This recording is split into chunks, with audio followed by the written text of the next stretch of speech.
strong whiskey for myself. So anyway, so the next speaker up is Scott Kidd. So Scott, come up. I will sit there. So if you can use your own timer, Yeah. I can at least catch my breath. Excellent. Over to you, sir. Hi, yeah. So obviously, I'm Scott Kidd. I'm a criminology lecturer at the University of Lincoln, and I'm also a PhD student here at LGMU. And my PhD work is around what does it mean to belong in higher education if you have experience in the criminal justice system. But I'm not going to be talking about my research. And today really much is about having a conversation, because I think there's certain conversations that aren't being had at the moment.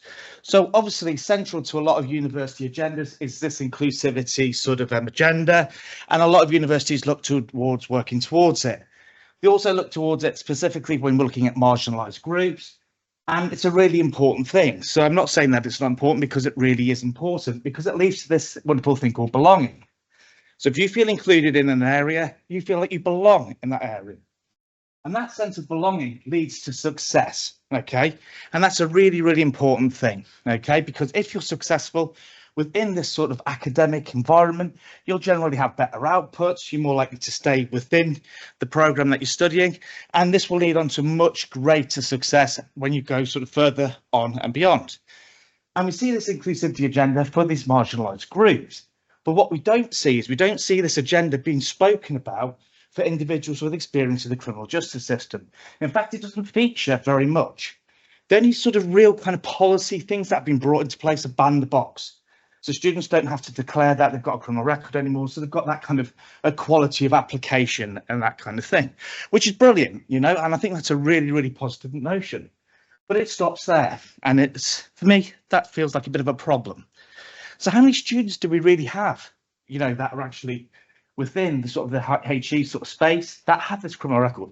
Well, the reality is we don't really know, because we're not asking the questions. We're not having these conversations.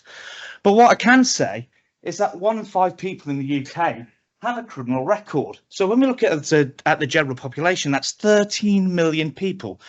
So that could kind of like, you could take the inference that a large percentage of our actual student population may have a criminal record. And they're actually coming here without any form of policy that makes them feel included, without something that addresses their individual needs. And that's why I think we need to have this conversation. So why is it important? Well, when you're looking at in terms of sort of like reoffending rates, depending on how long your sentence is, you know, you're looking at figures of around about 58% of people that have been in the criminal justice system will reoffend, especially ones on short-term sentences. But if an individual engages in higher education from beginning to end, they're 95% less likely to reoffend. So it just shows the importance of higher education for these individuals. And I think, for me, this is something that really, really needs to be focused upon. And I don't think we're doing enough to look at this as well. So I suppose I'll probably give you a bit of my context. I've served 11.5 years in prison for financial offences, okay? When I went to university, and I won't mention the university because some people are here who say I actually worked around that university, I faced stigma and discrimination, okay? And that wasn't just from the students, but that was from staff. My background was actually used and weaponised against me. Now, if I wasn't resilient as an individual, I may have left. And I almost did leave, because it got that bad at one point that I had to intercalate my 3rd year and actually retake it and go back into an environment that I know didn't want me there, okay? But it wasn't all HE that was like that.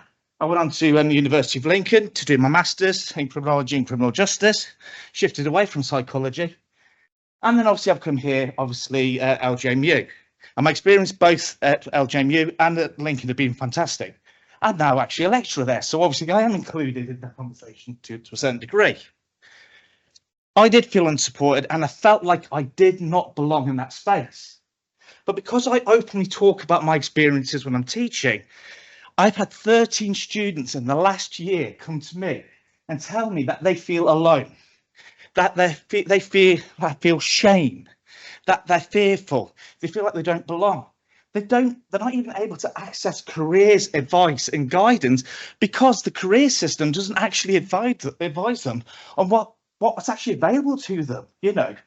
So I've had these 13 individuals that have actually been sort of like sitting in silence, you know, having these senses, fears, anxiety, and in a lot of cases it leads into depression.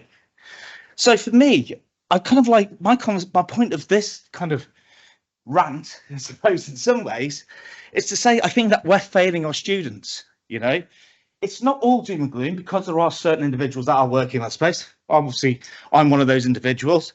Here at LGMU, we have the Justice and Education Cluster.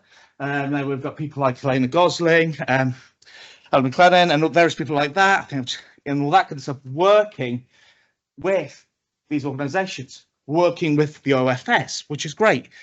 But to actually say the OFS are still using language like ex-offender in their literature, the criminal justice system don't even use that anymore. But we as a HE sector are still using that stigmatized language.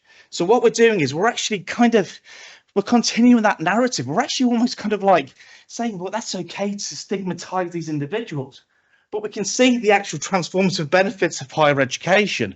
So really what I'm basically saying to everyone in this room, as academics, we have a responsibility to actually say we need to make a change to this, that we need to have these conversations. And that probably brings me to the end of my kind of summary of what I wanted to say, because we're not talking about it enough. So let's talk about it a bit further and move on to some questions.